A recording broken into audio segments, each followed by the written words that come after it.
Right.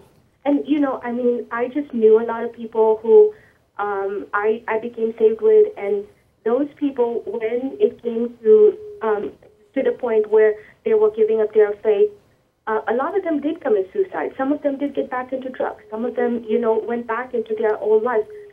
At least, you know, because that was all they had to fall back on. There was no sense of moving forward from here or taking what we've learned and getting ahead. And I know that, you know, despite how normal I think I am, I went through something, a really dark night of the soul. The minute I realized that there was no God, I didn't have this atheist, you know, a whole fellowship and understanding to fall back on. So for those few days, those weeks, whatever that time period was, I felt like my life was over. I didn't know where to go from here. And it took a lot of strength to try and build myself and, you know, think, no, there is a tomorrow. What will I do with my life without Jesus? Anything I want, you know? Yeah. But yeah. It takes that sort of strength to do that, and a lot of times you find a lot of discouragement with you know, people in the church, and then you also have rejection from the church, maybe your family members, and so, you know, I don't know, but a lot of these songs are at the heart of it, and I don't know, maybe there's like, you know, some yeah, I think that the songs are particularly. I'm glad, you know, Tracy brought it up. Others have brought it up as well. I'm glad people are starting to, you know, recognize that and harp on that, because I remember everything I ever learned from Schoolhouse Rock. Wow. Music has a way of insidiously sticking in your brain and never going away, and reinforcing ideas. And when you use it to reinforce ideas that simply aren't true, that are actually damaging, it's worse than any sermon. Mm-hmm. It's because you're not actually focusing on the words. It's not, you know, I'm not going to go off on the, you know, the subliminal messages and other stuff like that. Mm-hmm. It's just, it has a way of becoming memorable, and what you remember, all of those little ideas change the way your brain works, changes what you think. So can I read you this one paragraph? This was from David Neese, and this was like really powerful, effective on my life when I got saved. And this is actually the paragraph that led me to, you know, give my life to Christ. It says, "I finally found the reason for living. It's in giving every part of my heart to Him. In all that I do, every word that I say, I'll be giving my all just for Him. For Him, He is my reason to live." And hearing that at 18 with images of, you know, Christ on the cross and what He did for you, and I mean, it's powerful. It's the same type of tools that any other cult uses. It's just that their religion is big enough that it doesn't normally get labeled as a cult. Yeah. Yeah. Well, you know, one of the interesting things about this coming out of some religious belief and you know, this feeling of loss, the interesting thing is that when people contact us at the Atheist Experience to talk about losing their religion, I don't think we've gotten a single email from someone that said, "Oh, damn, I don't believe in God. I don't know what to do with myself anymore." Yeah. At some point or another, it actually, well, maybe it's the people who have killed themselves that we don't hear from, and we hear from the people who actually feel liberated and get on. I'm going to go ahead and move on to other callers since we're short on time today, but thanks a lot for mentioning that. Okay. Bye-bye. Bye. We've got Russell in Fort Worth. Hello. Hi, how are you today? Good. How you doing, Russell? I'm doing pretty good. As I said, I'm a creationist and pretty much a fundamental Christian, and I can just debate a little bit if you wish me to. Well, you can do whatever you need to do. What kind of creationist are you? All right. I believe that, you know, God put everything on the earth, and that is basically off of that. I mean, God put everything on the world, and what He said was that, you know, He wanted animals, He wanted young earth, He wanted just everything, and He put them up on there. And, I mean, I just want a quick, you know, intellectual chat on it. Okay, so you're a young earth creationist? Can you repeat that? Sorry. How old do you believe the earth is?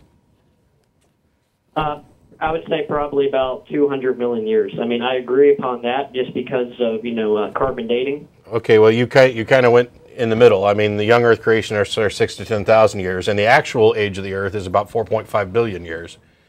So I'm guessing you're on the 4.5 billion year side of that. Yeah, I'm more of it's kind of moderate. You see, I mean, I'm leaning one way. Okay. You picked something in the middle that neither supports the biblical theology nor the actual science. Have you got right? But why? What I've gotten out of this debate, I mean, what I've gotten through it was that I talked to my preacher in humanity, and what I'd like to talk more about is on the evolutional scale of it. Is that there's a bunch of lazy people and the poor people. I mean, hear me out on this. It's more of a survival of the fittest situation. And if the survival of the fittest was real, then niggers wouldn't exist, as they are lazy. Also, niggers. Really? Oh. Really? Are we sure he wasn't from that group up in Amarillo? Yeah.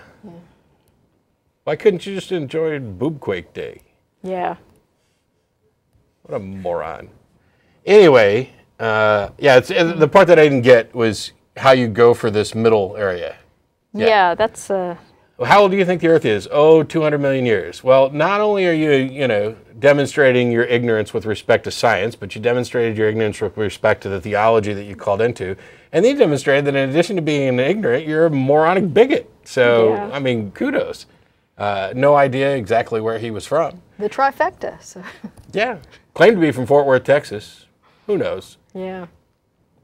Anyway, we've got Nicholas in L.A. Hi, what's up, you guys? Can you hear me? Yeah. Yeah.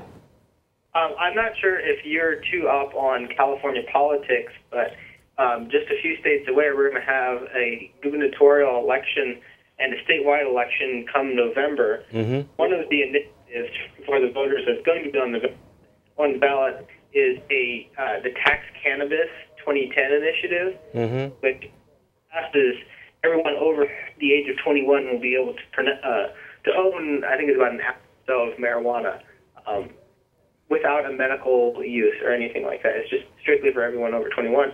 And I was wondering if you guys thought that this is an issue atheists in general should take on, or if atheists getting involved would taint either issue.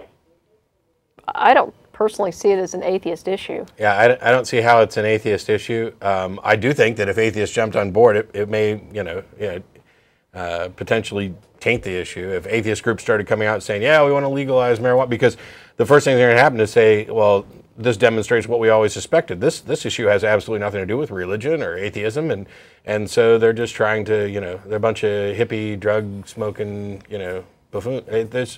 On a personal level, I have no objection to legalization. I have no interest in it either way, but it's not an issue that's relevant to atheism or the ACA or this show or anything else.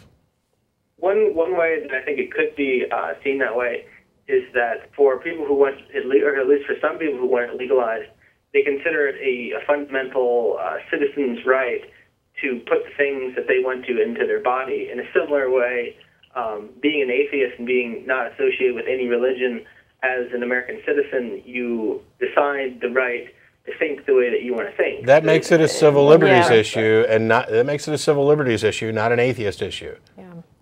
No, but I think they're similar because I think the atheist issue is somewhat of a civil issue. No, there are tons of civil issues. There are tons of civil issues, but that doesn't mean that one is necessarily related to the other. What I'm saying is that this is not in any way an atheist issue, and the way you know is that atheism is a rejection of God claims, and that's it. There's nothing at all within, because there is no ism, there is no atheism. It's a response to to theism. So there's nothing that'll necessarily tell you what any particular atheist or atheist group actually believes. There could be 10 atheists in this room, and 3 could be in favor of legalization, 3 could be in favor of criminalization, and the other could be stoned out of their mind. I'll agree with you that it doesn't necessarily have to do with one issue, has to do with the other. It just seems like people who would be for freedom of thought would be also for freedom of putting things into your body that... Okay, but what does atheism have to do with freedom of thought? You're starting with a result and trying to tie results together. The result being atheism. Atheism, in my case at least, is a result of my skepticism and a certain set of values. And that makes these things consistent with one another, which is why I have no problem with legalization. but it doesn't make them dependent on each other. In the same way, in order for something to actually be an atheist issue, it has to be derived from it. And we've already agreed that's not the case. And that's why I'm saying it's not an atheist issue. I guess that makes sense, but I guess I'll have to agree to disagree. But thanks for taking my call. Okay. Okay. You know, it makes sense, but we'll agree to disagree.